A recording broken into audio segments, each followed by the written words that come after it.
അസ്സലാമു അലൈക്കും വറഹ്മത്തുള്ളാഹി. അൽഹംദുലില്ലാഹി റബ്ബിൽ ആലമീൻ. അല്ലാഹുമ്മ സ്വല്ലി അലാ മുഹമ്മദിൻ വഅലാ ആലി മുഹമ്മദ്. യാ അയ്യുഹല്ലദീന ആമനു തഖുല്ലാഹ ഹഖ്ക തുഖാതിഹി വലാ തമൂതുന്ന ഇല്ലാ വഅൻതും മുസ്ലിമൂൻ. യാ അയ്യുഹല്ലദീന ആമനു തഖുല്ലാഹ വഖൂലു ഖൗലൻ സദീദാ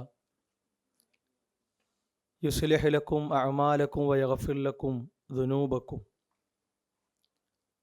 വമൻ യുതിഇല്ലാഹ വറസൂലഹു ഫഖദ് ഫാസ ഫൗസൻ അളീമാ. പ്രിയമുള്ള വിശ്വാസികളെ, സഹോദരങ്ങളെ, സഹോദരിമാരെ, അള്ളാഹുവിൻ്റെ കൽപ്പനകൾ, നിയമനിർദ്ദേശങ്ങൾ ജീവിതത്തിൻ്റെ എല്ലാ സന്ദർഭങ്ങളിലും കഴിവിൻ്റെ പരമാവധി സൂക്ഷിച്ച് പാലിച്ച് ജീവിതത്തെ ക്രമീകരിക്കണം, ചിട്ടപ്പെടുത്തണമെന്ന് ഉണർത്തുകയാണ്, ഉപദേശിക്കുകയാണ്. അള്ളാഹുവിൻ്റെ ദീനുമായി ബന്ധപ്പെട്ട കാര്യങ്ങൾ അറിയാനും ഓർത്തെടുക്കാനും ഉപകരിക്കുന്ന, അള്ളാഹു ഏറെ ഇഷ്ടപ്പെടുന്ന സദസ്സിലാണ് നാം എല്ലാവരും ഒരുമിച്ചിട്ടുള്ളത്. നാളെ സ്വർഗീയ ലോകത്തേക്കുള്ള വലിയ സമ്പാദ്യമായി അള്ളാഹു നമ്മിൽ നിന്ന് സ്വീകരിക്കുമാറാകട്ടെ. വ്യത്യസ്തങ്ങളായ വിഷയങ്ങൾ ഇത്തരം സംഗമത്തിൽ നിന്ന് നമുക്ക് മനസ്സിലാക്കാനും ഉൾക്കൊള്ളാനും സാധിക്കുന്നു എന്നത് വലിയ അവസരമാണ്, നേട്ടമാണ്. പരമാവധി ഓരോരുത്തരും അതിനെ ഉപയോഗപ്പെടുത്തണം എന്നുകൂടി സാന്ദർഭികമായി ഉണർത്തുകയാണ്. ദീനും തന്നിഷ്ടങ്ങളും എന്ന നമ്മുടെ ജീവിത സാഹചര്യത്തിൽ അനിവാര്യമായും നാം അറിയേണ്ട ഒരു വിഷയത്തിലാണ് ഇൻഷാ അല്ലാഹ് അല്പം കാര്യങ്ങൾ നിങ്ങളുടെ ശ്രദ്ധയിൽപ്പെടുത്താനുള്ളത്. വിഷയത്തിൻ്റെ ഒന്നാമത്തെ ഭാഗം അദ്ദീൻ അഥവാ അൽ ഇസ്ലാം, ജീവിതത്തെ അള്ളാഹുവിലേക്ക് അടുപ്പിച്ച് അവന് സമർപ്പിച്ചുകൊണ്ട് മുന്നോട്ട് നയിക്കുക എന്നതാണ്. എന്താണ് ദീൻ എന്ന് പ്രത്യേകം എടുത്തു പറയേണ്ടാത്ത വിധം നമുക്കെല്ലാവർക്കും ബോധ്യമുള്ള കാര്യമാണ്. എങ്ങനെയാണ് നമ്മുടെ ജീവിതത്തെ അള്ളാഹുവിന് സമർപ്പിക്കേണ്ടതെന്നും ഒരു മുസ്ലിം മനസ്സിലാക്കിയാണ് ജീവിതത്തിൻ്റെ ഓരോ നിമിഷങ്ങളെയും മുന്നോട്ട് കൊണ്ടുപോകുന്നത്. ഇസ്ലാമിൻ്റെ ഏറ്റവും വലിയ പ്രത്യേകത അള്ളാഹുവിൽ നിന്ന് വന്നു എന്നതും അവൻ്റെ പരിപൂർണ തൃപ്തിയും ഇഷ്ടവും ഇസ്ലാമിന് ഉണ്ട് എന്നതുമാണ്. അതുകൊണ്ട് തന്നെ അത് വല്ലാത്ത അനുഗ്രഹമാണ്, കാരുണ്യമാണ്. ജീവിതത്തിൻ്റെ എല്ലാ സന്ദർഭങ്ങളിലും ഒരു വിശ്വാസിയെ സംബന്ധിച്ചിടത്തോളം ഇസ്ലാം മുറുകെ പിടിക്കൽ അനിവാര്യമാണ്. ഒരു വിശ്വാസിയുടെ പ്രഖ്യാപനം തന്നെ അസ്ലംതു ലി റബ്ബിൽ ആലമീൻ, ലോകത്തിൻ്റെ റബ്ബിന് ഞാൻ എന്നെ സമർപ്പിച്ചിരിക്കുന്നു എന്നാണ്. എൻ്റെ ജീവിതവും മരണവും വമഹിയായ വമമാതി ലില്ലാഹി റബ്ബിൽ ആലമീൻ, ഇത് രണ്ടും അള്ളാഹുവിനുള്ളതാണ്. നിസ്കരിക്കുന്നത് അള്ളാഹുവിനാണ്, സക്കാത്ത് കൊടുക്കുന്നത് അള്ളാഹുവിന് വേണ്ടിയാണ്. ദാനധർമ്മങ്ങളിൽ ഏർപ്പെടുന്നത് അള്ളാഹുവിന് വേണ്ടിയാണ്. ഒരാളോട് ആത്മാർത്ഥമായി സലാം പറഞ്ഞ് പുഞ്ചിരി തൂകി ബന്ധം പുതുക്കുന്നതും അള്ളാഹുവിൽ നിന്ന് കൂലി കിട്ടാനാണ്. വഴിയിൽ നിന്ന് മാലിന്യം നീക്കം ചെയ്യുന്നത്, അയൽവാസിയോടുള്ള ബന്ധം പുലർത്തുന്നത്, കുടുംബങ്ങളോടുള്ള ബന്ധം ചേർക്കുന്നത്, വ്യക്തിപരമായി സാമൂഹികമായി ശ്രദ്ധിക്കേണ്ട കാര്യങ്ങളിൽ കണിശത കാണിക്കൽ, ഇതൊക്കെ ദീനാണ്. നമ്മുടെ ജീവിതത്തിലെ ഓരോ ചലനങ്ങളും, ഓരോ അനക്കവും, ഓരോ നീക്കവും അള്ളാഹുവിൻ്റെ ദീൻ നിർദ്ദേശിച്ചത് പ്രകാരമാണ്. അതുകൊണ്ട് തന്നെ ഒരു വിശ്വാസിയുടെ വാക്കാകട്ടെ പ്രവൃത്തിയാകട്ടെ, അവൻ്റെ നല്ല നിലക്കുള്ള ഉദ്ദേശങ്ങളാകട്ടെ, അള്ളാഹു സുബ്ഹാനഹു വ തആല അതിനെല്ലാം കൂലി കണക്കാക്കുന്നു എന്ന് വിശുദ്ധ ഇസ്ലാം പഠിപ്പിച്ചിട്ടുണ്ട്.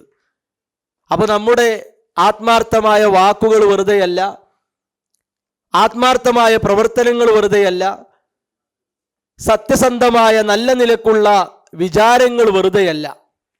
അതൊക്കെ അള്ളാഹുവിൽ നിന്ന് മഹത്തായ കൂലി കിട്ടുന്ന കാര്യങ്ങളാണ്. അതെല്ലാം ദീനിൽപ്പെട്ടതാണ്. അത് ഉൾക്കൊണ്ടാണ് നമ്മുടെ ജീവിതത്തെ നാം ഓരോരുത്തരും അള്ളാഹുവിന് സമർപ്പിച്ചിട്ടുള്ളത്. ഈ ബോധത്തിൽ നിന്ന്, ഈ തിരിച്ചറിവിൽ നിന്ന് ഒരു കാരണവശാലും നമ്മൾ പിറകോട്ട് പോകാൻ പാടില്ല.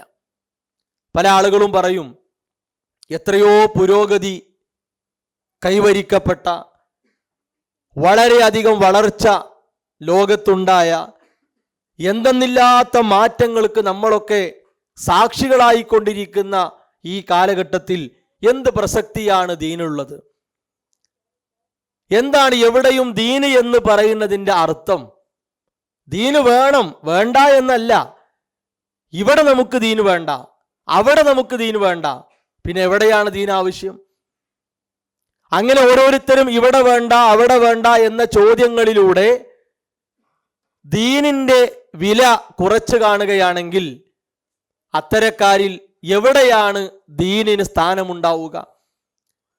അതുകൊണ്ട് ഏത് മേഖലയിലും, നാം ഇടപെടുന്ന ഏത് രംഗത്തും, നാം എവിടെയായിരുന്നാലും അല്ലാഹു സുബ്ഹാനഹു വ തആല നമ്മെ ഏൽപ്പിച്ച ദീനിൻ്റെ യഥാർത്ഥ വക്താക്കളായി, അതിൻ്റെ വാഹകരായി മാറാൻ നമുക്ക് സാധിക്കേണ്ടതുണ്ട്. അതിനൊരു തടസ്സം ഉണ്ടാകാൻ പാടില്ല. കല്യാണ വീടായാലും, കുടുംബക്കാർ സംഗമിക്കുന്ന ഇടങ്ങളാണെങ്കിലും, അങ്ങാടിയാണെങ്കിലും, നമ്മുടെ വീടിൻ്റെ അകത്താണെങ്കിലും, വിദേശത്താണെങ്കിലും, സ്വദേശത്താണെങ്കിലും, ജോലിസ്ഥലത്താണെങ്കിലും, എവിടെയായിരുന്നാലും അള്ളാഹുവിൻ്റെ ദീനാണ് നമ്മുടെ വഴികാട്ടിയും വെളിച്ചവും എന്ന് ഓരോരുത്തരും തിരിച്ചറിഞ്ഞേ മതിയാകും. അത് എത്ര വലിയ പുരോഗമനവാദി അല്ലെങ്കിൽ ഉയർന്നൊക്കെ ചിന്തിക്കുന്ന ആൾ, വളരെ വിദ്യാഭ്യാസപരമായിട്ടൊക്കെ നല്ല ഉയർച്ചയിലുണ്ട് എന്ന നിലക്കൊക്കെ നമ്മൾ കാണുന്ന ആളുകൾ പറഞ്ഞാലും അള്ളാഹുവിൻ്റെ ദീനിന് യാതൊരു മാറ്റവും, ഒരു മങ്ങലും, ഒരു കോട്ടവും സംഭവിക്കൂല. ഈ അടുത്ത് ഒരാൾ ഒരു പരിപാടിക്ക് അയാൾ വളരെ സന്തോഷത്തിൽ വിളിച്ചപ്പോൾ പ്രത്യേകം പറഞ്ഞൊരു കാര്യം, ഇവിടെ നല്ല അറിവുള്ള ആളാണ് എന്ന് നാട്ടിലുള്ളവർക്കെല്ലാം ബോധ്യമുള്ള ഒരാൾ, അയാളിൽ ചില മാറ്റങ്ങളൊക്കെ പ്രകടമായിട്ടുണ്ട്. അയാൾ യൂട്യൂബ് ചാനൽ സംവിധാനത്തിലൂടെ ഇസ്ലാമിനെ ചെറുതാക്കുകയും, ഇതൊക്കെ ഒരുപാട് പുരോഗതി കൈവരിച്ച കാലമല്ലേ, ഇക്കാലത്ത് ഇങ്ങനെ കാർക്കശ്യത്തോടെ, ഗൗരവത്തോടെ, കണിശതയോടെ ഇസ്ലാം ദീൻ എന്നൊക്കെ പറഞ്ഞ് പോകാൻ പാടുണ്ടോ? ഇതാരാ ചോദിക്കുന്നത്? നാട്ടിലുള്ള ആളുകൾക്ക് അയാൾ ഉയരത്തിലുള്ള ഒരു വ്യക്തിയാണ്, ഉന്നത സ്ഥാനത്തുള്ള ഒരാളാണ്. അപ്പൊ അയാളുടെ ഈ സംസാരം സ്വാഭാവികമായും സാധാരണക്കാർക്കിടയിൽ സ്വാധീനമുണ്ടാക്കും. ആ പേടി കൊണ്ടാണ് ഈ പരിപാടിക്ക് വിളിച്ചപ്പോൾ പ്രത്യേക ആ കാര്യം പറഞ്ഞത്. അയാൾക്ക് മ്യൂസിക് പ്രശ്നമല്ല. ഇക്കാലത്ത് മനുഷ്യനെ നശിപ്പിക്കുന്ന മാരകമായ കാരണങ്ങളിൽ ഒന്ന് മ്യൂസിക്കാണെന്ന് പല ആളുകളും തിരിച്ചറിഞ്ഞു. വലിയ അപകടങ്ങൾക്ക് കാരണം, മനുഷ്യനെ പ്രത്യേകം മത്തുപിടിച്ച അവസ്ഥയിലേക്ക് എത്തിക്കാനുള്ള കാരണം, സ്വബോധം നഷ്ടപ്പെടുത്താനുള്ള കാരണമൊക്കെ ലഹരിയാണെന്ന് കണ്ടെത്തപ്പെട്ട ഒരു കാലത്താണ് നമ്മൾ ജീവിക്കുന്നത്. അപ്പൊ അയാൾ പറയും മ്യൂസിക് പോലെയുള്ള കാര്യങ്ങൾ. അതേപോലെ തന്നെ നിസ്കാരത്തിലേക്ക് വരുമ്പോൾ ഡ്രസ്സിലൊക്കെ എന്തെങ്കിലും രൂപങ്ങളോ എഴുത്തുകളോ ഉണ്ടെങ്കിൽ അതൊക്കെ എന്തിനാ ഒഴിവാക്കേണ്ട ആവശ്യമില്ല, അതൊക്കെ ആളുകളിട്ട് വന്നോട്ടെ. ഈ രൂപത്തിലൊക്കെ ഇസ്ലാം ശ്രദ്ധിക്കാൻ പറഞ്ഞ ഓരോ കാര്യങ്ങളെയും കുഴപ്പമില്ല, പ്രശ്നമില്ല എന്ന നിലക്ക് അയാളുടെ വക അയാൾ അങ്ങനെ ആക്കി തീർക്കുന്നു. ഇത് ചെറിയ ചെറിയ കാര്യങ്ങളാണ് എന്ന് നമുക്ക് തോന്നിയേക്കാം. അങ്ങനെ തോന്നാൻ പാടില്ല. എന്തുകൊണ്ട്? കാര്യം ചെറുതാണോ വലുതാണോ എന്നല്ല, അള്ളാഹുവിൻ്റെ ദീനിൽ നിർദ്ദേശമുണ്ടോ ഇല്ലയോ എന്നതാണ് വിഷയം. അപ്പൊ ആ വിഷയപ്രകാരം നമ്മൾ നോക്കുമ്പോൾ എവിടെയും ദീനാണ് പ്രസക്തം. ദീനിന്റെ മുകളിൽ നമ്മൾ പോകാൻ പാടില്ല. കാരണം നമ്മളെ സൃഷ്ടിച്ചവനാണ് അള്ളാഹ്.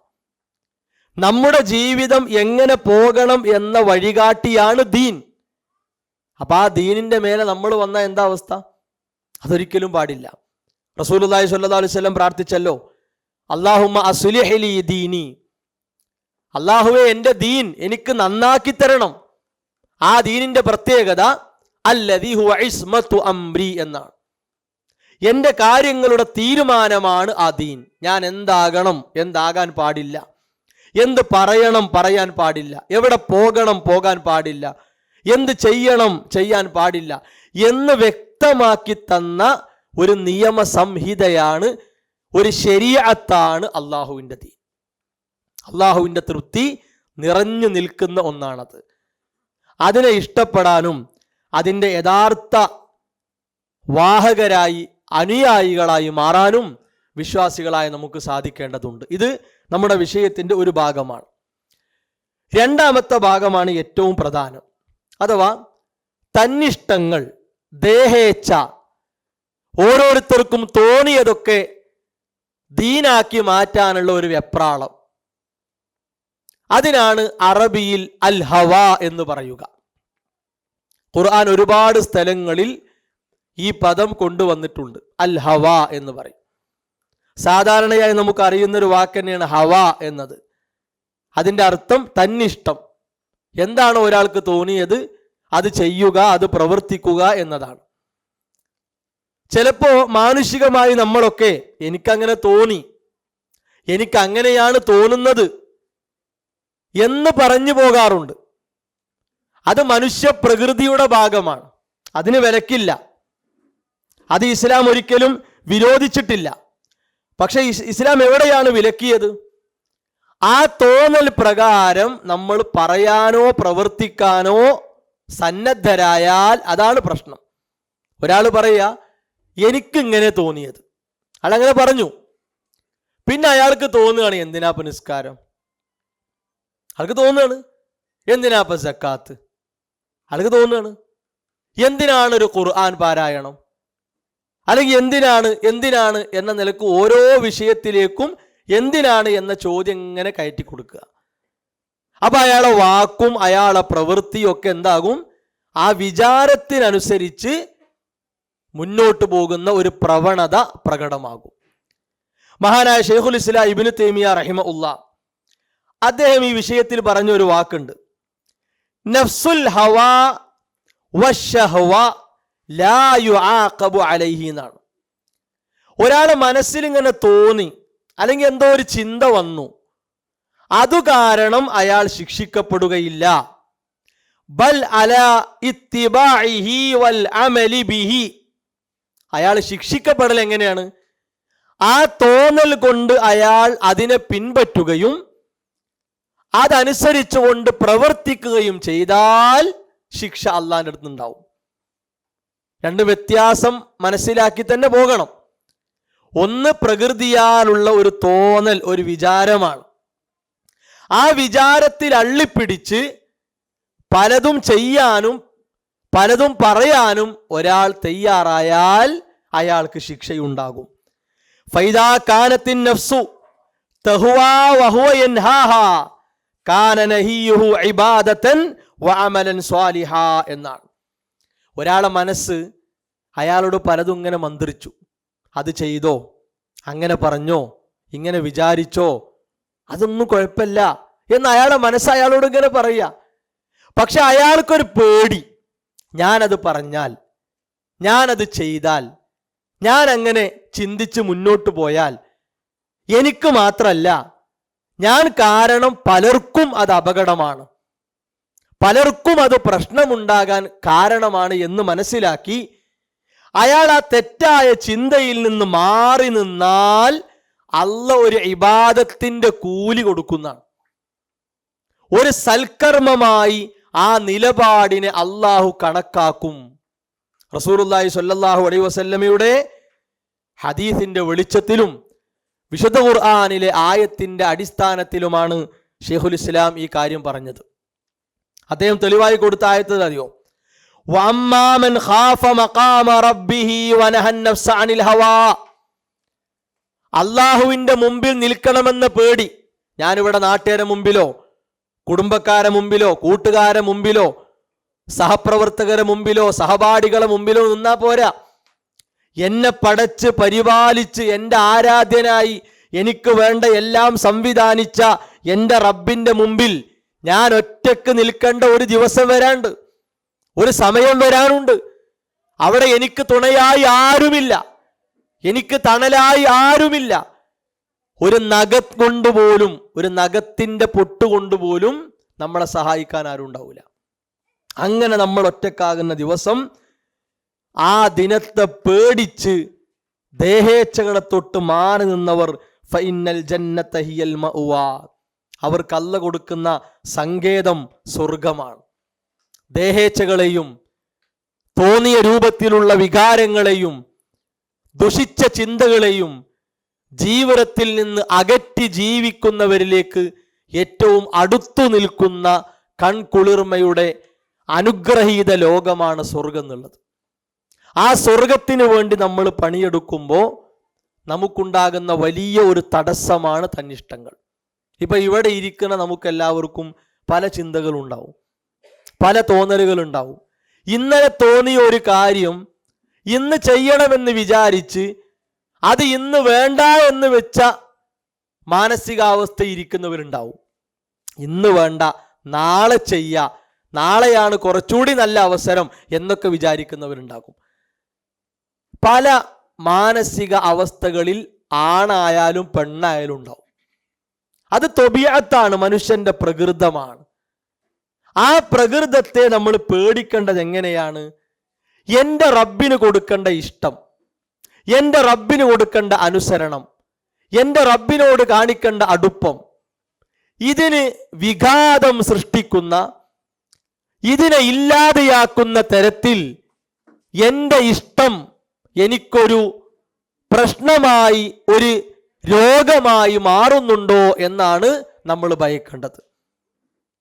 അള്ളാഹുവിന് കൊടുക്കേണ്ട ഇഷ്ടം നോക്കൂ നിങ്ങൾ, അത് റസൂലുള്ളാഹി സ്വല്ലല്ലാഹു അലൈഹി വസല്ലമക്ക് പോലും കൊടുക്കാൻ പറ്റൂല. നബി സല്ലല്ലാഹു അലൈഹി വസല്ലം ആരാണ്? അഷ്റഫുൽ ഖൽഖാണ്, നമ്മുടെ വഴികാട്ടിയാണ്. നബി സല്ലല്ലാഹു അലൈഹി വസല്ലമയോടുള്ള ഇഷ്ടം നമുക്കുണ്ടെങ്കിലേ ഈമാൻ പൂർത്തിയാകുള്ളൂ. അപ്പൊ അള്ളാഹ്ക്കുള്ള ഇഷ്ടത്തെ നബി സല്ലല്ലാഹു അലൈഹി വസല്ലമക്ക് പോലും വകവെച്ച് കൊടുക്കാൻ പറ്റൂല എങ്കിൽ പിന്നെ എങ്ങനെയാണ് നമ്മുടെ മനസ്സിലേക്ക് അതിനെ കൊടുക്കുക? നമ്മുടെ ഇഷ്ടത്തിന് വേണ്ടി അള്ളാഹുവിൻ്റെ ഇഷ്ടത്തെ മാറ്റിവെക്കുക? അതൊരിക്കലും ഇല്ല. അള്ളാഹുവിനുള്ള അനുസരണത്തെ മാറ്റിവെക്കാൻ അള്ളാഹു തന്ന ചില ഇളവുകൾ ഉണ്ട്, അതല്ലാതെ പറ്റൂല. അതാണ് അള്ളാഹു നമ്മളോട് കാണിച്ച ഏറ്റവും വലിയ കാരുണ്യം. ഇപ്പൊ നിങ്ങൾ ആലോചിച്ച് നോക്കുകയാണെങ്കിൽ, ബാപ്പാനെ അനുസരിക്കേണ്ട ഒരു മകൻ, ഉമ്മയെ ഇഷ്ടപ്പെടേണ്ട ഒരു മകൾ, ഇവരെടുത്ത് ന്യായമായി തന്നെ എന്തെങ്കിലും വീഴ്ച വന്നു എന്ന് കരുതുക. കാരണങ്ങൾ കൊണ്ട് ആ നേരം ബാപ്പ പറഞ്ഞതൊന്നും കേൾക്കാൻ പറ്റിയില്ല, അല്ലെങ്കിൽ ഉമ്മാക്ക് കൊടുക്കേണ്ട ഇഷ്ടം ആ നേരത്ത് പ്രകടിപ്പിക്കാൻ സാധിച്ചില്ല. കാരണം ന്യായമാണ്. ഒന്നുകിൽ മകൻ ഉറങ്ങിപ്പോയി, അല്ലെങ്കിൽ മകൾ വേറെന്തോ തിരക്കിലായി എന്ന് സങ്കല്പിക്കുക. അങ്ങനെയാണെങ്കിൽ പോലും ഒരു ബാപ്പാന്റെയും ഉമ്മാന്റെയും മുഖത്ത് പ്രകടമാകുന്ന ഒരു ദേഷ്യം, ഒരു വല്ലാത്തൊരു വെറുപ്പ് ആലോചിച്ച് നോക്കാണ്. ഒരു സെക്കൻഡെങ്കിലും ബാപ്പ ഞാൻ പറഞ്ഞത് നീ കേട്ടില്ലല്ലേ എന്ന് ചോദിക്കൂലേ? അല്ലെങ്കിൽ ഉമ്മ എന്നോട് നിനക്കൊന്ന് പുഞ്ചിരിക്കാൻ തോന്നിയില്ലല്ലേ എന്ന് ചോദിക്കൂലേ? അത്ര പോലും അല്ലാഹു സുബ്ഹാനഹു വ തആല നമുക്ക് നൽകിയ ഇളവ് ഉപയോഗിച്ച് അള്ളാഹുവിനോടുള്ള ഇഷ്ടവും അനുസരണവും പ്രകടിപ്പിച്ചാൽ അത്ര പോലും എന്ന് വേണ്ട, ഒരൽപ്പം പോലും അള്ളാഹു എന്ത് ചെയ്യൂല, ഒരു വെറുപ്പ്, ഒരു ദേഷ്യം നമ്മളോട് കാണിക്കൂല. ഇതാണ് വ്യത്യാസം എന്ന് പറഞ്ഞാൽ. അല്ലാഹു സുബ്ഹാനഹു വ തആലക്ക് നമ്മൾ കൊടുക്കേണ്ട അനുസരണത്തിൽ, നമ്മൾ കൊടുക്കേണ്ട ഇഷ്ടത്തിൽ ഒരുപാട് ഇളവുകൾ അള്ളാഹു നമുക്ക് തന്നിട്ടുണ്ട്. അത് പ്രത്യേക ഉദാഹരണം പറയാതെ തന്നെ നമുക്ക് എല്ലാവർക്കും മനസ്സിലേക്ക് കൊണ്ടുവരാൻ പറ്റിയ ഒരു ഭാഗമാണ്. എത്ര ഇളവുകൾ ഇസ്ലാമിലുണ്ട്. ഇപ്പോൾ നിങ്ങൾ ആലോചിച്ച് നോക്കുകയാണെങ്കിൽ എല്ലാവരും എല്ലാ വർഷവും ഹജ്ജിന് പോകണം എന്നൊരു നിയമം ഇസ്ലാമിൽ നിർബന്ധമാണെങ്കിൽ എന്താ ചെയ്യുക? അല്ലെങ്കിൽ ആയുസ്സിൽ ഒരിക്കൽ പോലും ഹജ്ജ് ചെയ്യാത്ത ഒരാൾ ഉണ്ടാകരുത് എന്നാണ് ഇസ്ലാമിൻ്റെ നിയമമെങ്കിൽ എന്താ ചെയ്യുക? ഹജ്ജ് എന്ന് പറഞ്ഞ വലിയൊരു ആരാധനയല്ലേ? ആ വലിയ ആരാധനയുടെ കാര്യത്തിൽ പോലും അള്ളാഹുവിൻ്റെ ഇഷ്ടവും അള്ളാഹുവിന് കൊടുക്കേണ്ട അനുസരണവും എത്ര ഇളവാണ്. മനിസ്തതാ, സാധിക്കുന്നവർ എടുത്താൽ മതി. കടം വാങ്ങി പോകേണ്ട ആവശ്യമില്ല. ഒരാളെ കബളിപ്പിച്ച് പറ്റിച്ച് പറഞ്ഞു പോകേണ്ട ആവശ്യമില്ല. പലിശ എടുത്ത് പോകേണ്ട ആവശ്യമില്ല. ഒന്നുമില്ല. ഇനി ഒരാൾക്ക് സാമ്പത്തിക ശേഷിയുണ്ട്, അയാൾക്ക് ആരോഗ്യമില്ല, അയാൾ പോകേണ്ട ആവശ്യമില്ല. ഒരാൾക്ക് ആരോഗ്യമുണ്ട്, സാമ്പത്തിക ശേഷിയില്ല, അയാളും പോകേണ്ട ആവശ്യമില്ല. എല്ലാം ഒത്തുവന്ന ഒരാളാണ് എന്ത് ചെയ്യേണ്ടത്? ആ കർമ്മത്തിന് പോകേണ്ടത്. അങ്ങനെ ഓരോന്നെടുത്ത് പരിശോധിച്ചാൽ നമുക്കത് കാണാൻ സാധിക്കും. അത് അല്ലാഹു സുബ്ഹാനഹു വ തആല ഇങ്ങോട്ട് തന്ന ഇളവാണ്. ആ ഇളവ് നമ്മൾ എടുക്കുമ്പോൾ അതൊരിക്കലും നമ്മുടെ ഇഷ്ടത്തിനനുസരിച്ചല്ല, അത് റബ്ബ് നമുക്ക് കണക്കാക്കിയ ഒന്നാണ്. ഇനി ഇവിടെ നമ്മൾ പേടിക്കേണ്ട ഒരു കാര്യം എന്താ അറിയോ? ഖുർആന്റെ ഒരു ചോദ്യമുണ്ട്, അറഅയ്ത മനിത്തഖദ ഇലാഹഹു ഹവ, അഥവാ തൻ്റെ ദേഹേച്ഛയെ പിൻപറ്റി ആ ദേഹേച്ഛയെ ഒരു ആരാധ്യനായി സ്വീകരിച്ച, ആരാധ്യനാക്കി മാറ്റിയ. അള്ളാഹ്ക്ക് നമ്മൾ കൊടുക്കേണ്ടത് ഈ നമ്മുടെ മനസ്സിന് കൊടുക്കുക വഴി എന്താ സംഭവിക്കുന്നത്? അള്ളാഹ്ക്ക് കൊടുക്കേണ്ട അനുസരണം ആർക്ക് കൊടുത്തു? നമ്മുടെ മനസ്സിന് കൊടുത്തു. അള്ളാഹ്ക്ക് കൊടുക്കേണ്ട ഇഷ്ടം ആർക്ക് കൊടുത്തു? നമ്മുടെ മനസ്സിന് കൊടുത്തു. അള്ളാഹ്ക്ക് കൊടുക്കേണ്ട ഇഷ്ടം നമ്മുടെ വികാരങ്ങൾക്കും നമ്മുടെ വിചാരങ്ങൾക്കും നമ്മൾ മാറ്റിക്കൊടുത്തു. ഇത് വളരെ ഗൗരവമുള്ള ഒരു കാര്യമായിട്ടാണ് വിശുദ്ധ ഖുർആൻ പഠിപ്പിച്ചിട്ടുള്ളത്. ഒരിക്കലും എവിടെയും നമുക്കത് പാടില്ല. നമ്മുടെ മക്കളുടെ പഠന മേഖല തിരഞ്ഞെടുക്കുകയാണെങ്കിലും, നമ്മുടെ മക്കളുടെ വൈവാഹിക ജീവിതവുമായി ബന്ധപ്പെട്ട കാര്യങ്ങളിലാണെങ്കിലും, ഭാര്യ ഭർത്താക്കന്മാർ തമ്മിലുള്ള വിഷയത്തിലാണെങ്കിലും, കുടുംബരംഗത്താണെങ്കിലും, സാമൂഹിക രംഗത്താണെങ്കിലും, മനുഷ്യർ എന്ന നിലക്ക് നമ്മുടെ ഇഷ്ടത്തെ മുന്തിക്കുക എന്നതല്ല. അവിടെ ഒരു കാര്യം കൂടി നമ്മൾ മനസ്സിലാക്കണം. നമ്മുടെ ഇഷ്ടത്തേക്കാൾ, ഇപ്പം നമുക്ക് ഇഷ്ടം ഉണ്ടാകപ്പെടാം, അള്ളാഹു തന്ന മനസ്സുകൊണ്ട് നമ്മൾ വിചാരിക്കുമ്പോഴാണല്ലോ നമുക്കിഷ്ടം. അപ്പം ആലോചിച്ച് നോക്കുകയാണെങ്കിൽ ആ മനസ്സിനെ തന്ന അള്ളാഹ് അവനെ ഇഷ്ടപ്പെടാൻ പറയുമ്പോൾ, അവനെ അനുസരിക്കാൻ പറയുമ്പോൾ ഏതിനെ നമ്മൾ മുന്തിക്കേണ്ടത്? അള്ളാഹു തന്ന ഈ മനസ്സിൻ്റെ താല്പര്യത്തെയാണോ, അതല്ല ആ മനസ്സിനെ തന്ന അള്ളാഹുവിൻ്റെ നിയമത്തെയാണോ നമ്മൾ മുന്തിക്കേണ്ടത്? ആ ചോദ്യത്തിൻ്റെ ഉത്തരം നമ്മൾ കണ്ടെത്തിയാൽ ഒരുപാട് മേഖലയിൽ നമുക്ക് എളുപ്പമുണ്ടാവും, വലിയ ആശ്വാസം ഉണ്ടാകും. ഇപ്പൊ ഖുർആൻ പ്രത്യേകം പറഞ്ഞു, വലാ തത്തബിഇൽ ഹവാ, ദേഹേച്ഛയെ പിൻപറ്റരുത് എന്നാണ്. അരുത് എന്നാണ്, ഒരു അയഞ്ഞ ശൈലിയല്ല. ഇപ്പോ വലാ തത്തബിഉ എന്നാണെങ്കിൽ നിങ്ങൾ പിൻപറ്റണ്ട എന്നാണെങ്കിൽ നമുക്ക് എന്ത് ചെയ്യാം? അതൊരു അയഞ്ഞ ശൈലിയല്ലേ? ഒന്ന് പിൻപറ്റി എന്ന് വെച്ചിട്ട് ഇപ്പം എന്താ? അങ്ങനെ ചിന്തിക്കാൻ കാരണമാകും. എങ്ങനെയാണെങ്കിൽ വലാ തത്തബിഉൽ ഹവ എന്നാണെങ്കിൽ അങ്ങനെയല്ല, വലാ തത്തബിഇൽ ഹവ, ഇത് വിരോധനമാണ്, അരുതേ എന്നാണ്. നിങ്ങൾ ദേഹേച്ഛയെ പിൻപറ്റരുത്. ഫയുളില്ലക അൻ സബീലില്ലാ, അതിനൊന്നാമത്തെ അപകടം എന്താ അറിയോ? അള്ളാന്റെ വഴിയിൽ നിന്ന് ആ നിലപാട് നിന്നെ തെറ്റിച്ച് കളയുന്നതാണ്. അള്ളാന്റെ റൂട്ടിൽ നിന്ന് പഴപ്പിച്ച് കളയും. ഇനി എന്താ നമുക്ക് പേടി? ഇത് പേടിക്കണോ പേടിക്കണ്ടേ? അതാണ് ഒരു ഭാഗത്ത് അള്ളാന്റെ ദീനാണ്. ആ ദീന് പരിശുദ്ധമാണ്, അത് പവിത്രമാണ്. തന്നിഷ്ടങ്ങൾ പ്രകാരം തീരുമാനിക്കപ്പെടുന്ന കാര്യങ്ങൾ പൊള്ളയാണ്, വ്യാജമാണ്, ഒരു കഴമ്പും അതിനില്ല. ആ വഴിയിലൂടെ മുന്നോട്ട് പോയി പരിപൂർണ വിജയം കണ്ടെത്തി ആരാ ഉള്ളത്? എവിടെങ്കിലുമൊക്കെ പരാജയപ്പെട്ട് ദുർബലരായി ഞുരുമ്പിച്ച് അങ്ങനെ തീരുന്ന അവസ്ഥയല്ലാതെ ആരാണ് ദീന് മാറ്റിവെച്ച് ദുന്യാവിൻ്റെ പിന്നാലെ മാത്രം പോയിട്ട് വിജയിച്ച ആളുകൾ ആരാ? ആരുമില്ല. അങ്ങനെ ഉണ്ടാവൂല. അവിടെ കുറെ ഒരു കാര്യം കൂടിയും പറഞ്ഞു, വലാ തുതിഅ മൻ അഗ്ഫൽനാ ഖൽബഹു അൻ ദിക്രിനാ. നമ്മുടെ ദിക്ർ, നമ്മുടെ അള്ളാനെ പറ്റിയുള്ള ഓർമ്മ, അള്ളാനെ പറ്റിയുള്ള സ്മരണ, ആ സ്മരണയെ തൊട്ട് മനസ്സിനെ അശ്രദ്ധയിലാക്കിയ ആളുകൾ, അള്ളാനെ ഓർക്കാതെ, അള്ളാനെ പറ്റി ഒരു ബോധമല്ല, ദുന്യാവിൻ്റെ കാര്യത്തിൽ മുഴുകിയാൽ നിസ്കാരത്തിൻ്റെ സമയം പോണത് ഓർമ്മയില്ല, അതേപോലെ തന്നെ ചെയ്യേണ്ട കുറെ നന്മകളെ പറ്റി ഒരു ഓർമ്മയില്ല, രാവിലെയും വൈകുന്നേരവും പതിവാക്കേണ്ട ദിക്റുകൾ എത്രയുണ്ട്, ആ ദിക്റുകളെ പറ്റി ഓർമ്മയില്ല, നിസ്കാരം കഴിഞ്ഞാൽ ചൊല്ലേണ്ട ദിക്റുകൾ എത്രയുണ്ട്, അത് ഓർമ്മയില്ല. കാരണം ദുന്യാവിൻ്റെ ശുഅലാണ്, ദുന്യാവിൻ്റെ തിരക്കൊരു ഭാഗത്ത് ഇങ്ങനെ മാടി വിളിക്കുകയാണ്. ആ തിരക്കിലേക്ക് പോയിട്ട് അതൊക്കെ നമുക്ക് അനുകൂലമാക്കി തന്ന അള്ളാനെ ഓർക്കാൻ നേരല്ല, അള്ളാനെ ഓർക്കാൻ നേരല്ല. നമ്മൾ അള്ളാനെ ഓർക്കാത്ത അശ്രദ്ധരായ മനസ്സുള്ള ആളുകളെ പിന്നാലെ വെറു പിടിച്ചോടുകയാണ്. അത് പാടില്ല എന്ന ഖുർആൻ പറയണത്. അതിന്റെ കാരണം എന്താ അറിയോ? വത്തബാ ഹവാ, അവൻ ദേഹേച്ഛയെ പിൻപറ്റി. അതാ പ്രശ്നം. തന്നിഷ്ടങ്ങളെ പിൻപറ്റിയപ്പോഴാണ് ആ നിലപാടിലേക്ക് അവൻ മാറേണ്ടി വന്നത് എന്ന് വിശുദ്ധ ഖുർആൻ നമ്മളെ പഠിപ്പിക്കുകയാണ്. അപ്പൊ ഈ ഒരു തിരിച്ചറിവ് നഷ്ടപ്പെട്ടവരായി നമ്മൾ ഉണ്ടാകാൻ പാടില്ല. ഇത് വല്ലാത്തൊരു തിരിച്ചറിവായി നമ്മുടെ ജീവിതത്തിൽ നിലനിൽക്കേണ്ടതുണ്ട്. മാത്രവുമല്ല, ദേഹേച്ഛ എന്ന് കേൾക്കുമ്പോൾ സ്വാഭാവികമായിട്ടും ആളുകൾ ഒരു തമാശക്കെങ്കിലും ചോദിച്ചു പോകുന്നൊരു കാര്യമാണ്, റസൂലുള്ളാഹി സ്വല്ലല്ലാഹു അലൈഹി വസല്ലം അങ്ങനെ കുറേ കാര്യങ്ങൾ പറഞ്ഞു, കുറേ കാര്യങ്ങൾ ചെയ്തു കാണിച്ചു, കുറേ കാര്യങ്ങൾ അംഗീകരിച്ചു എന്നൊക്കെ പറയുന്നുണ്ടല്ലോ. അപ്പോൾ ആ പ്രവാചകൻ സ്വല്ലല്ലാഹു അലൈഹി വസല്ലമ മനുഷ്യപ്രകൃതിയാണല്ലോ. അദ്ദേഹം അക്കാലത്ത് പറഞ്ഞ കാര്യങ്ങളൊക്കെ ഇക്കാലത്ത് എടുക്കണം, അല്ലെങ്കിൽ ഇന്നത്തേക്കും ബാധകമാണ് എന്ന് വാശി പിടിച്ചാൽ അതിപ്പോൾ എങ്ങനെ ശരിയാകുക?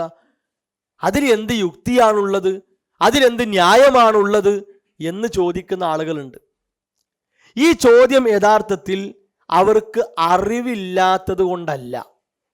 അത് നമ്മൾ മനസ്സിലാക്കണം. ഇങ്ങനെ ചോദിക്കുന്ന കുറേ രാഷ്ട്രീയക്കാരുണ്ടാകും, വലിയ സാംസ്കാരിക പ്രവർത്തകർ എന്നൊക്കെ അവകാശപ്പെടുന്ന ആളുകളുണ്ടാവും, വലിയ കവികൾ, വലിയ ചരിത്രകാരന്മാർ, വലിയ എഴുത്തുകാരൊക്കെ ഉണ്ടാവും. അവരൊക്കെ വലിയ ബുദ്ധി കൊടുത്തിങ്ങനെ പുറത്തേക്ക് തള്ളുന്ന കാര്യമാണെന്ത്, 6-ാം നൂറ്റാണ്ടിൽ ആ പഴയ പ്രാകൃത കാലത്ത് പറഞ്ഞ കാര്യങ്ങൾ, അതൊക്കെ ഈ പുരോഗതി കൈവരിച്ച ലോകം എവിടെയോ എത്തി നിൽക്കുന്ന ഈ കാലത്ത് അന്ന് മുഹമ്മദ് പറഞ്ഞതൊക്കെ ഇന്ന് വലിച്ചു വാരി കൊണ്ടുവരിക എന്ന് പറഞ്ഞാൽ അതൊക്കെ എന്താണ് എന്ന് ചോദിക്കൂ. അപ്പം ആ ചോദ്യം കേട്ട് നമ്മൾ അയാൾ ഭയങ്കര ചിന്തകനാണ്, അയാൾ ഭയങ്കര അങ്ങനെയാണ് ഇങ്ങനെ എന്നൊക്കെ ആളുകൾ പറയും. അയാൾ വട്ടപൂജയാണ്, അയാൾ ഒന്നുമല്ല, അയാൾ എന്ത് ചിന്തകനാ?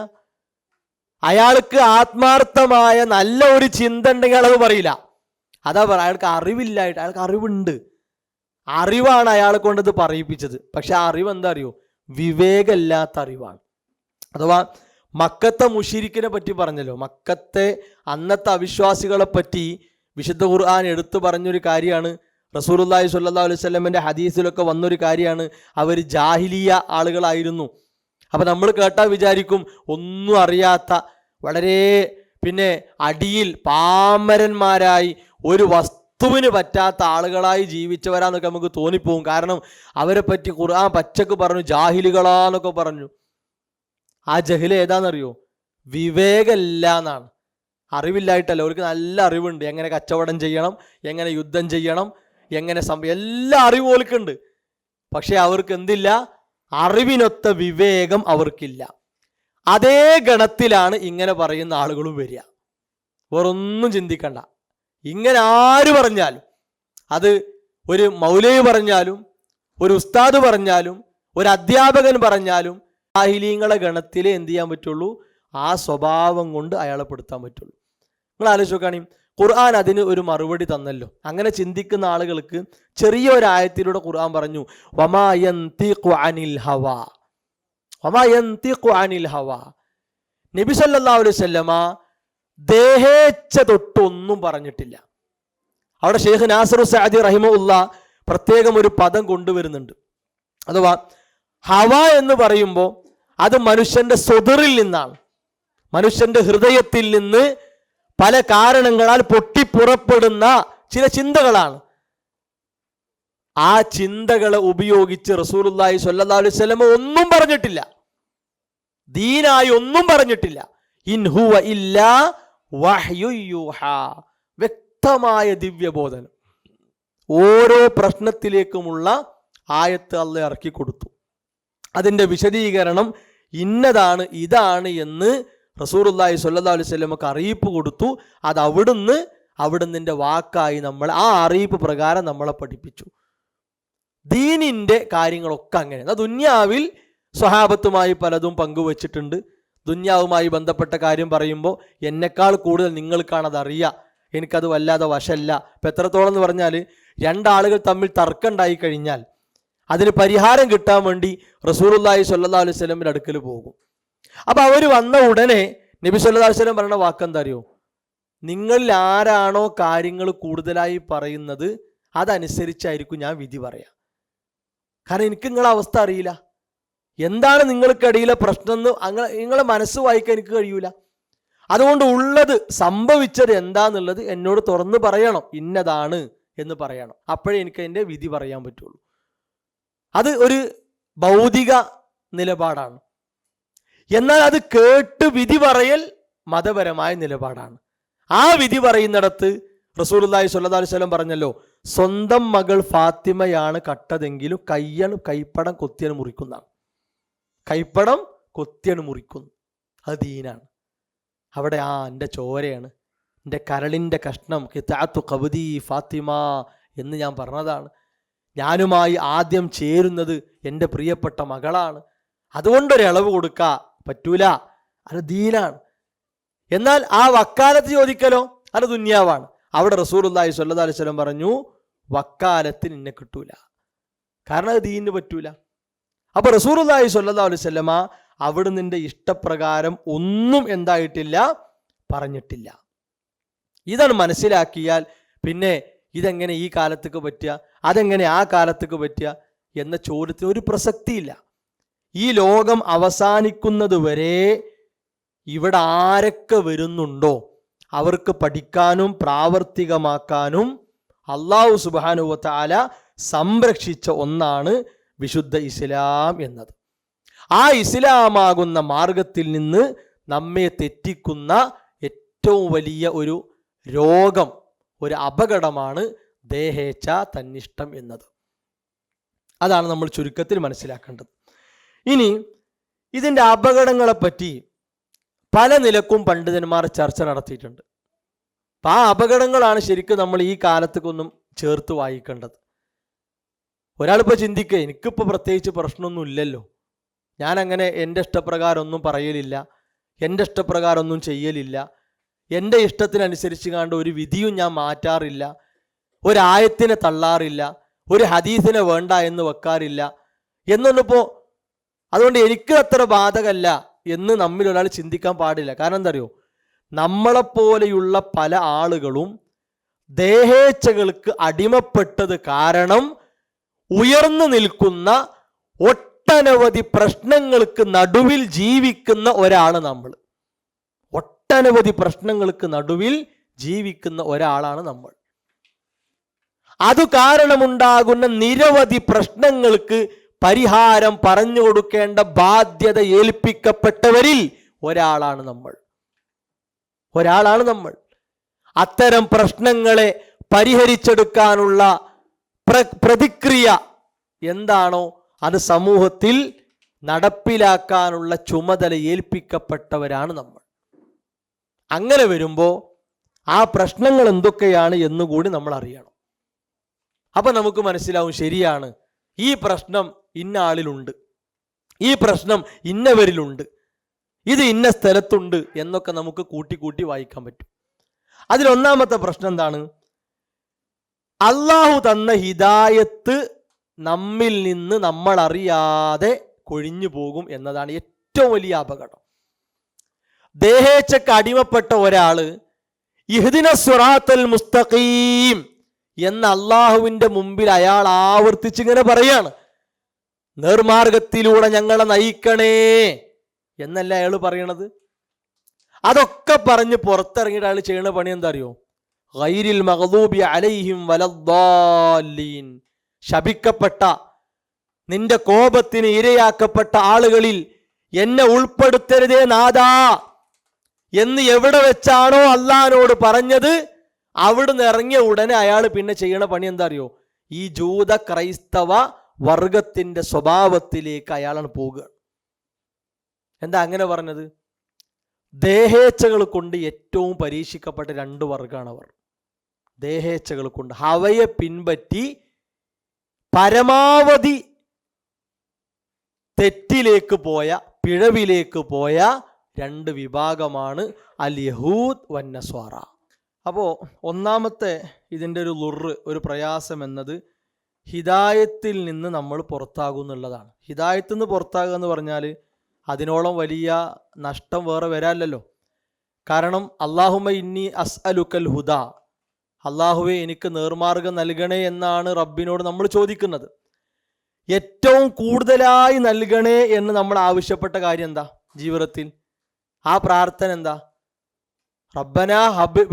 റബ്ബനാ ലാ തുസീ ഖുലൂബനാ ബഅദ ഇദ് ഹദൈതനാ വഹബ് ലനാ മിൻ ലദുൻക റഹ്മന, നിന്റെ കാരുണ്യമാകുന്ന ഹിദായത്തിനെ നന്നായി ധാരാളം ഞങ്ങൾക്ക് നൽകണേ എന്ന് റബ്ബിനോട് നമ്മൾ ചോദിച്ചു വാങ്ങുന്ന ഒരു കാര്യമാണ് ഹിദായത്ത്. അപ്പം ആ ഹിദായത്തിൽ നിന്ന് ഏറ്റവും കൂടുതലായി തെറ്റിക്കപ്പെട്ട രണ്ട് വർഗം അൽ യഹൂദ് വന്നസ്വാറ. അവർക്ക് വന്ന പിഴവുകൾ എന്തൊക്കെയുണ്ടോ അതൊക്കെ ഈ ദേഹേച്ഛയുടെ പിന്നാലെ പോയാൽ അവരെ ബാധിക്കും. അതാണ് ഇപ്പോഴത്തെ കാലത്തൊക്കെ നോക്കൂ നിങ്ങൾ, എന്തൊരു വിഷയം ഉണ്ടെങ്കിലും ആളുകൾക്ക് അത് ഭയങ്കര പൊലിപ്പിച്ചിട്ട് കൊണ്ടു നടക്കണം. ശരിക്ക് വിവാഹം എന്നുള്ള, നിക്കാഹ് എന്നുള്ള സംഗതി മാത്രം എടുക്കുക, സിവാജ് നിക്കാഹ് എന്നുള്ളത് ശരിക്ക് ഇസ്ലാമിൽ പവിത്രമാക്കപ്പെട്ട ഒരു ആരാധനയാണല്ലോ നിക്കാഹ്. ഇന്നിപ്പോൾ ഏത് നിക്കാഹിൻ്റെ വേദിയിലാണ് നമുക്കൊരു ആരാധന മനസ്സോടെ കൂടാൻ പറ്റുക? അങ്ങനെ കൂടാൻ പറ്റിയ എത്ര നിക്കാഹിൻ്റെ വേദികളുണ്ടാവും? വളരെ ചുരുക്കമായിരിക്കും. കാരണം അതൊന്നും ഇബാദത്തിനല്ല പ്രസക്തി. ഒരാൾ വന്ന് അവിടെ രണ്ട് സാക്ഷികൾ മുഖാന്തരം രണ്ട് കുടുംബങ്ങളെ ചേർത്തി ആത്മാർത്ഥമായി അവർക്ക് വേണ്ടി പ്രാർത്ഥിക്കുക എന്ന ഇബാദത്തിന് ഇന്ന് പ്രസക്തി ഇല്ല.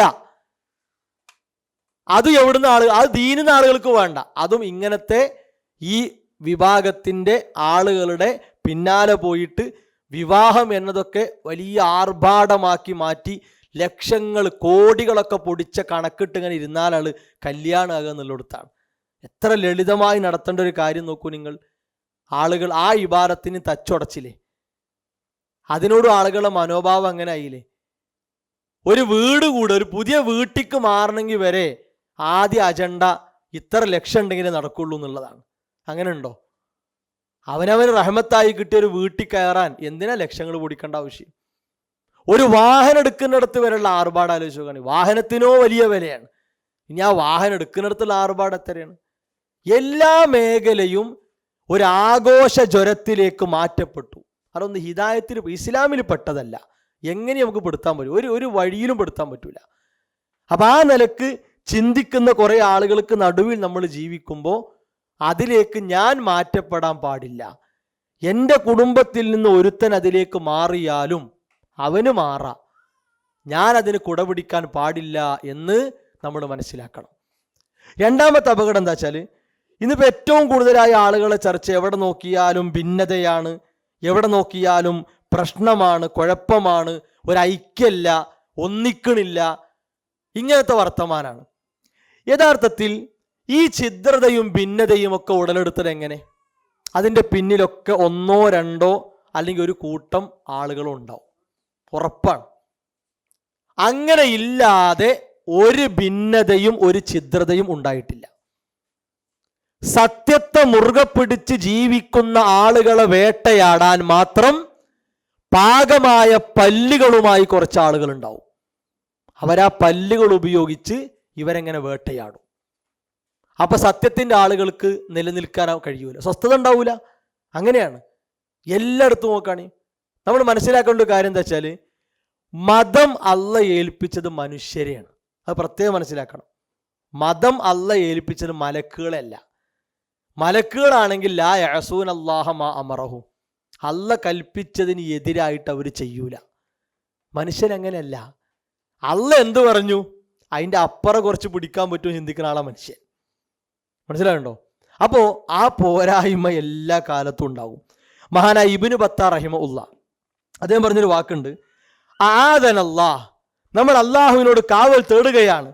വയ്യാക്കും മിനൽ ആറാഇൽ മുഖ്തറഅ, പുതിയതായി ഉണ്ടാക്കപ്പെട്ട അഭിപ്രായങ്ങൾ നിങ്ങൾ സൂക്ഷിക്കണം.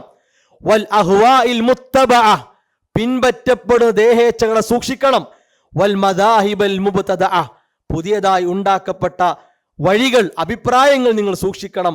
ഫഇന്ന അഹ്ലഹാ ഖറജു അൻ ഇജ്തിമാഇൻ ഇലാ ശത്താത്തിൻ, അതേപോലെ വഅൻ നിളാമിൻ ഇലാ തഫറുഖിൻ, ഒന്നിച്ചു നിൽക്കുക എന്നതിൽ നിന്ന് ഛിദ്രതയിലേക്കും വ്യവസ്ഥാപിതമായി പോവുക എന്നതിൽ നിന്ന് ഭിന്നതയിലേക്കും പോയ ആളുകളാണ് ഇത്തരം സ്വഭാവത്തിന്റെ ആളുകൾ. അവരെ നിങ്ങൾ പേടിച്ചോളിന്നാണ്. ഓരോരുത്തരിലും എന്തെങ്കിലും പ്രശ്നങ്ങളുണ്ടോ എന്നിങ്ങനെ തപ്പി ലെൻസ് വെച്ച് നോക്കി നടക്കുന്ന കുറേ ആളുകൾ ഉണ്ടാവും. അവരിലൂടെ നമ്മൾ വിചാരിക്കാത്ത കുറേ ഛിദ്രതയും ഭിന്നതയും ലോകത്തിന്റെ ഭാഗമായിട്ട് മാറും. അതിന് നമ്മൾ പേടിക്കണം. സത്യം എന്നും ഒന്നാണ്, രണ്ടില്ല. രണ്ട് സത്യം എന്നെവിടെയില്ല, ഒറ്റ സത്യമുള്ളൂ. സൽക്കർമ്മം എന്നും ഒന്നാണ്, അതിൻ്റെ നിബന്ധനകൾ രണ്ടാണ്, അതിലപ്പുറമില്ല. അപ്പം ആ നിലപാട് നമ്മൾ ഉറപ്പിച്ചാൽ പിന്നെ പ്രശ്നമില്ല. എല്ലാം കേട്ട് ഞാൻ ആകെ ഇടങ്ങാറായി നിൽക്കുകയാണ്, എനിക്കൊന്നും തിരിയണില്ല എന്നൊരു മനുഷ്യന് പറയാൻ പറ്റൂല. നിങ്ങൾ ആലോചിച്ച് നോക്കുകയാണെങ്കിൽ നമ്മുടെ മക്കൾക്ക് പഠനത്തിനാവശ്യമായ ഒരു സമയം വരുമ്പോൾ എത്ര സ്ഥലങ്ങൾ നമ്മൾ കയറി ഇറങ്ങുന്നു. എന്നിട്ട് നമ്മളിങ്ങനെ ഞാനിന്ന് 10 കോളേജിൽ പോയി, 10ഉം പറ്റൂല എന്ന് പറയലുണ്ടോ? ഇല്ല. ആ 10ൽ ഏതെങ്കിലും പറ്റുമോ നോക്കും, ഇല്ലെങ്കിലോ 11ാമത്തേക്ക് പോകും. എന്ന പോലെ നമ്മൾ തലങ്ങും വരവും കാര്യങ്ങൾ കേൾക്കും. കേട്ട് നിൽക്കല്ല, അള്ളാഹുവേ സത്യത്തിലേക്ക് എന്നെ നയിക്കണേ, സത്യം എനിക്ക് കാണിച്ചു തരണേ എന്ന ആത്മാർത്ഥമായ പ്രാർത്ഥന നമ്മിലുണ്ടെങ്കിൽ നമുക്കെന്തില്ല, ഇങ്ങനെ കുറേ കുഴപ്പങ്ങളിൽ പ്രശ്നങ്ങളിൽപ്പെട്ട് ഒരു നിലപാട് ഉറപ്പിക്കാൻ പറ്റാത്തൊരവസ്ഥ വരില്ല. ഇനി മൂന്നാമത്തെ അപകടം എന്താ വെച്ചാൽ, അള്ളാഹുവിൻ്റെ വചനങ്ങൾ കേട്ട് നബി സല്ലല്ലാഹു അലൈഹി വസല്ലമയുടെ ജീവിതം മനസ്സിലാക്കി നമ്മിലൊരു മാറ്റം ഉണ്ടാക്കാൻ തോന്നൂല. ദേഹേച്ഛ പിൻപറ്റുകയാണെങ്കിൽ എന്ത് കേട്ടാലും അങ്ങനെ ഉണ്ടാവും, ഇങ്ങനെ തോന്നും. അതുകൊണ്ട് ഖുർആൻ പറഞ്ഞു, പ്രവാചകരെ നിങ്ങൾ താക്കീത് കൊടുക്കണം. ആർക്ക്?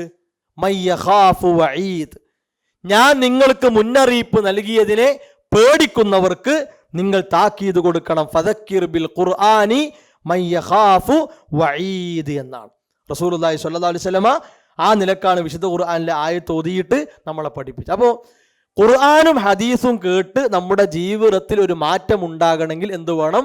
നമ്മൾ നമ്മുടെ തന്നിഷ്ടത്തെ ഒഴിവാക്കണം. മറ്റൊന്ന്, സമൂഹത്തിൽ ഉണ്ടാകുന്ന കുറേ നൂതനവാദങ്ങൾ ഉണ്ടാകും, പുത്തനാചാരങ്ങൾ. പ്രത്യേകിച്ച് ഈ സോഷ്യൽ മീഡിയ വളർന്ന കാലത്ത് കുറേ ആളുകൾ കുറേ കാര്യങ്ങൾ ചെയ്തുകൊണ്ടിരിക്കുകയാണ്. അപ്പം അതിൻ്റെ പിന്നാലെ നമ്മൾ പോയി വഞ്ചിതരാകാതിരിക്കണമെങ്കിൽ നമ്മുടെ ഇഷ്ടത്തെ പരിഗണിക്കാൻ പാടില്ല. സുപ്രധാനമായ 4 അപകടങ്ങളാണ് സൂചിപ്പിച്ചത്. ഇതാണ് ഏറ്റവും പ്രധാനമായി നമുക്കിടയിലുള്ള അപകടങ്ങൾ. അപ്പം ഈ അപകടങ്ങളിൽ പെടാതെ നമുക്ക് നാളെ അള്ളാഹുവിൻ്റെ കോടതിയിൽ അവൻ ഒരുക്കിയ സ്വർഗത്തിൽ ഒരാളായി, ഒരു കുടുംബമായി ഒന്നിച്ച് കഴിയാൻ സാധിക്കണമെങ്കിൽ റസൂലുള്ളാഹി സ്വല്ലല്ലാഹു അലൈഹി വസല്ലമയെ അനുധാവനം ചെയ്യുക, തന്നിഷ്ടങ്ങളെ അകറ്റി നിർത്തുക, അള്ളാഹുവിൻ്റെ ദീൻ മുറുകെ പിടിച്ചുകൊണ്ട് ജീവിക്കുക എന്നതാണ് ഏറ്റവും പ്രധാനം. ആ നിലക്ക് നമ്മുടെ ജീവിതത്തെ മാറ്റിയെടുക്കാനും അതേപോലെ തന്നെ മാറി ചിന്തിക്കാനുമൊക്കെ നമ്മൾ സന്നദ്ധരാകണം. അള്ളാഹു സുബ്ഹാനഹു വ തആല അതിനുള്ള സൗഭാഗ്യം നമുക്കെല്ലാവർക്കും നൽകി അനുഗ്രഹിക്കുമാറാവട്ടെ. നമ്മുടെ ജീവിതത്തിൽ വന്ന ചെറുതും വലുതുമായ വീഴ്ചകൾ അള്ളാഹു വിട്ടുപുറത്ത് മാപ്പാക്കി തരുമാറാകട്ടെ.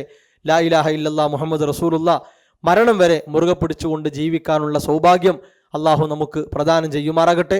വസല്ലല്ലാഹു അലാ മുഹമ്മദ് വഅലാ ആലിഹി വഅസ്ഹാബിഹി അജ്മഈൻ വൽഹംദുലില്ലാഹി റബ്ബിൽ ആലമീൻ.